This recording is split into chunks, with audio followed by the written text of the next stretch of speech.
மயிலாப்பூர் சட்டமன்ற தொகுதி என்டிஏ கூட்டணியிலிருந்து நேற்று மயிலாப்பூர் கபாலீஸ்வரரை வணங்கிட்டு நேற்றுலேருந்தே பிரச்சாரத்தை ஆரம்பிச்சிட்டாரு அதிமுக பொதுச் செயலாளர் எடப்பாடி பழனிசாமி அவர்கள். தமிழிசை சவுந்தரராஜன் அவர்களோட சேர்ந்து அப்படியே மக்களுக்கெல்லாம் வணக்கம் வச்சார். ஸோ அந்த வகையில் மயிலாப்பூர் தொகுதி அப்படிங்கிறது பாஜகவுக்கு என்டிஏ கூட்டணி சார்பாக ஒதுக்கியிருக்காங்க. ஆனால் பாஜக சார்பாக அதிகாரப்பூர்வமான அறிவிப்புகள் வேட்பாளர் ரீதியாக யாரையும் இதுவரைக்கும் சொல்லலை.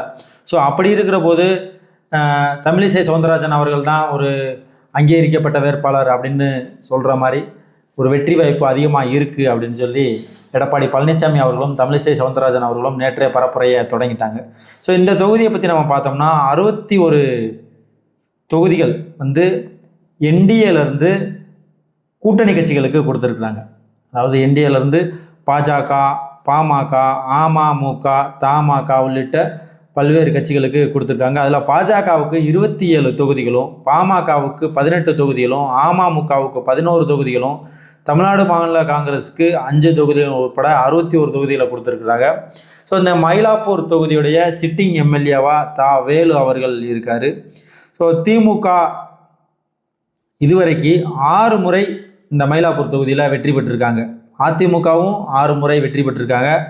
காங்கிரஸ், இந்திய தேசிய காங்கிரஸ் 2 தடவையும், ஸ்தாபனா காங்கிரஸ் 1 தடவையும் இந்த மயிலாப்பூர் தொகுதியில் வெற்றி பெற்றிருக்காங்க.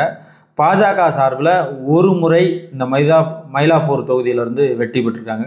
ஸோ இந்த தொகுதியுடைய வேட்பாளர்கள் யாராக இருப்பார்கள் அப்படின்னு சொல்லி ஒரு உத்தேசமாக நம்ம பார்த்தோம்னா, சிட்டிங் எம்எல்ஏ திமுகவில் இருக்கிற வேலு அவர்கள் அவர் திமுக எம்எல்ஏவாக வேட்பாளராக இருக்க வாய்ப்பு இருக்குது. நாம் தமிழர் கட்சி முதலாக 234 தொகுதிகளும் அங்கீகரிக்கப்பட்ட அனைத்து வேட்பாளர்களையும் அறிவிச்சிட்டாங்க அதிகாரப்பூர்வமாக. அதனால் அருண் அவர்கள் நாம் தமிழர் கட்சியுடைய வேட்பாளராக இருக்கிறார்.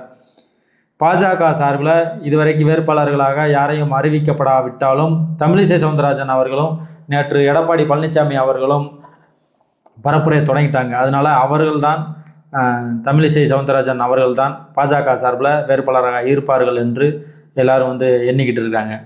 அதுக்கப்புறமா தமிழக வெற்றி கழகம் சார்பாக இதுவரைக்கும் யாருமே அதிகாரப்பூர்வமாக வேட்பாளர்களை அங்கே அறிவிக்கலை.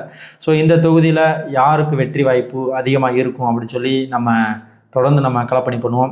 இது மாதிரி மீண்டும் அடுத்த ஒரு தொகுதியுடைய களப்பணியில் சந்திப்போம். மக்கள் யாரை தேர்ந்தெடுத்து சட்டமன்றத்திற்கு அனுப்புகிறாங்க அப்படின்றத நம்ம பார்ப்போம். யாருக்கு வெற்றி வாய்ப்பு அதிகம் மறக்காமல் கமெண்ட் பண்ணுங்கள். மயிலாப்பூர் சட்டமன்ற தொகுதி